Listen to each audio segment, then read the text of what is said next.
Hola, me llamo Lola Arias y hoy, como cualquier otro día, no nos quedaremos atrás.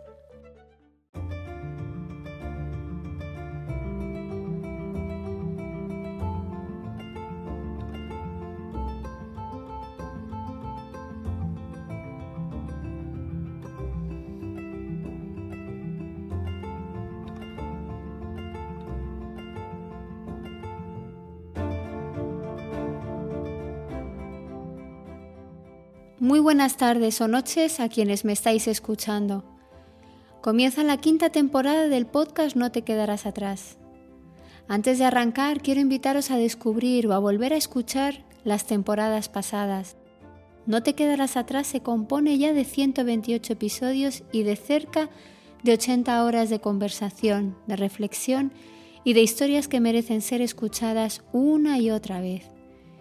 Y si ya formas parte de esta comunidad, te pido que lo compartas, porque No te quedarás atrás seguirá dando voz a todos los temas y protagonistas dentro del ámbito de la discapacidad intelectual y en especial del síndrome de Down. Gracias de corazón por estar ahí. Quisiera aprovechar también para dar las gracias a todas las entidades y personas que se han hecho eco de este proyecto y que al decidir apoyarlo me permiten sacar adelante una temporada más del podcast.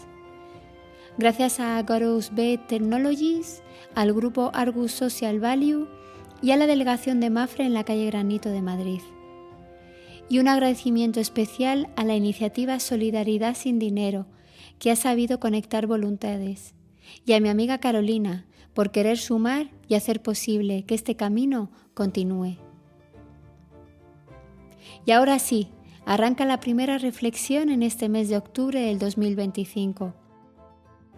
Después de este verano vuelvo con muchas ganas de reflexionar con vosotros. El verano ha sido una pausa necesaria, una pausa que me ha permitido respirar, mirar hacia atrás y preguntarme hacia dónde quiero caminar.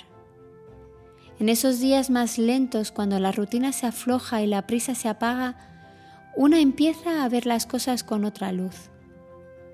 El verano nos ofrece momentos para pensar en grande y retomar mi labor con más fuerza y claridad. Estos días tengo la sensación de estar abriendo un cuaderno nuevo con páginas en blanco, pero que ya tienen las huellas de lo que he vivido en estas últimas semanas. Uno de los hitos de estas semanas ha sido el comienzo en la ESO de mi hijo mayor que tiene síndrome de Down. La ESO siempre se presenta como un salto enorme para cualquier familia.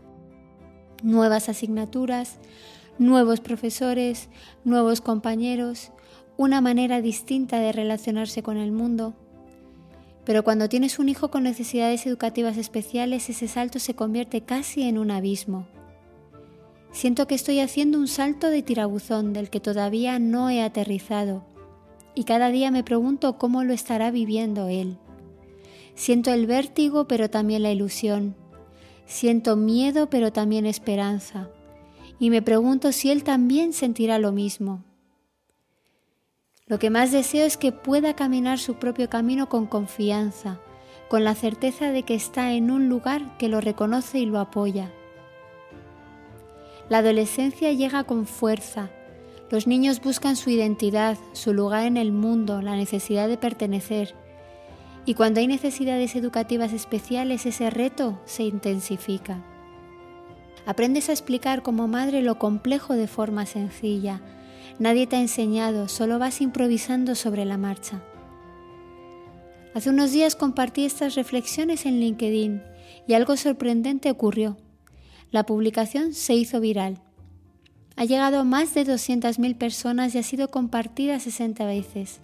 No sé muy bien por qué el algoritmo decidió que esta publicación y no otras fuera la que despegara, pero me alegro mucho por la repercusión que está teniendo.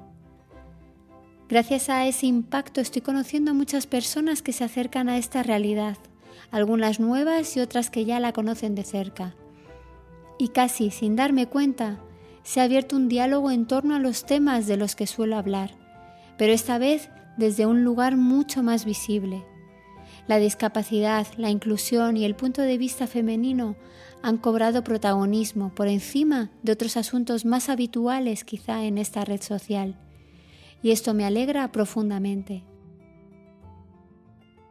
Pero esa visibilidad también trae consigo otra cara, la de las preocupaciones que compartimos tantas familias. Porque aunque quieras confiar, sabes que muchas veces ni la familia, ni la comunidad educativa, ni el entorno están del todo preparados para acompañar a tu hijo. Y aquí aparece un tema que no puedo esquivar, el acoso escolar. El acoso no es una excepción ni un caso aislado. Un estudio reciente de la Universidad Complutense de Madrid y de la Fundación Colacao nos muestra cómo es el acoso escolar en España. Más de 220.000 estudiantes desde cuarto de primaria hasta cuarto de la ESO, es decir, desde los 9 hasta los 16 años, declararon haber sufrido acoso en los 2 meses previos a responder al cuestionario. Estamos hablando de abril y junio del 2023. Esto nos ayuda a entender que el acoso no es un problema aislado, sino una realidad que ocurre y además en distintos cursos de la escuela. Y no solo eso, casi 74.000 alumnos reconocen que han ejercido de acosadores y alrededor de un 16% del alumnado ha sido testigo, es decir, una media de 5 niños por clase, ven, saben, escuchan y muchas veces callan ante una situación de acoso. Las cifras en primaria son especialmente duras. Un 7,6% del alumnado de cuarto a sexto de primaria dice haber sido víctima, frente al 5,3% en secundaria. Es decir, el acoso empieza pronto, cuando los niños son más frágiles y deberían estar aprendiendo a convivir desde el respeto. Pero de todo esto lo que más me duele es que un 20% de las víctimas confiesa haber intentado quitarse la vida alguna vez. Sí, niños y adolescentes que sienten que no tienen salida. Este dato debería encender todas las alarmas porque no estamos hablando de un conflicto entre iguales ni de cosas de niños. Estamos hablando de un sufrimiento real, de vidas en riesgo. Y si miramos a los niños con discapacidad, la realidad es aún más dura. En los centros ordinarios, más del 90% de los alumnos con discapacidad reconoce haber sufrido algún tipo de acoso escolar. En los centros de educación especial ese porcentaje baja al 3%. La diferencia es tan grande que me obliga a pensar qué estamos haciendo mal en los entornos ordinarios. El factor más repetido es siempre el mismo, ser diferente. El 80% de los alumnos con discapacidad señala que es la causa de haber sufrido acoso, el ser diferente. 1 de cada 3 personas con discapacidad ha sentido aislamiento, rechazo o exclusión en su entorno escolar. 1 de cada 3 personas con discapacidad.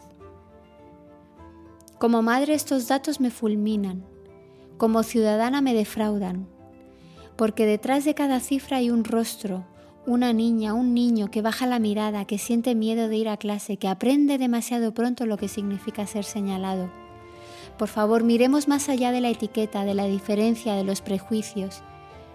Porque la mirada no es neutra, puede acompañar o puede herir, puede abrir caminos o puede cerrarlos. Y todo esto nos lleva a la educación, a la necesidad de defender el derecho de las familias a elegir el mejor camino para sus hijos.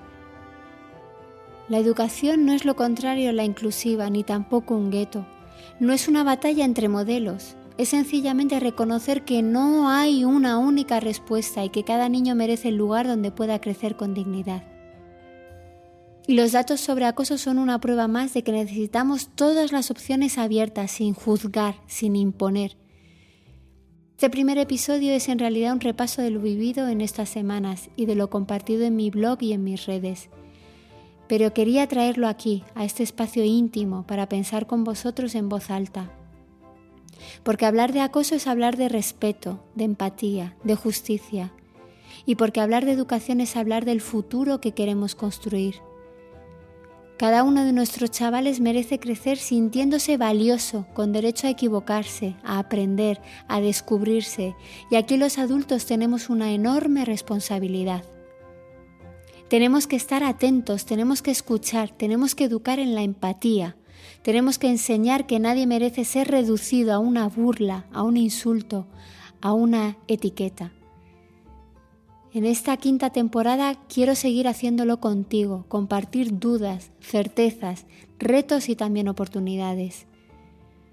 porque aunque los datos asusten, aunque el reto sea enorme, hay algo que siempre se mantiene, la fuerza de las familias y de la comunidad, esa fuerza que da la de crecer acompañados. Gracias por estar aquí, gracias por escuchar, por no mirar hacia otro lado, por formar parte de esta conversación. Que tengáis el mejor de los días, pero si no es el caso, recordad que nada es para siempre. Hasta aquí el podcast de esta semana. Tenéis más contenido en mis webs lolaariasramiro.com y notequedarasatrás.com. Suscríbete a la newsletter, sígueme en redes y únete al canal de YouTube. Gracias por estar ahí y recordad que todos podemos ser Hulk.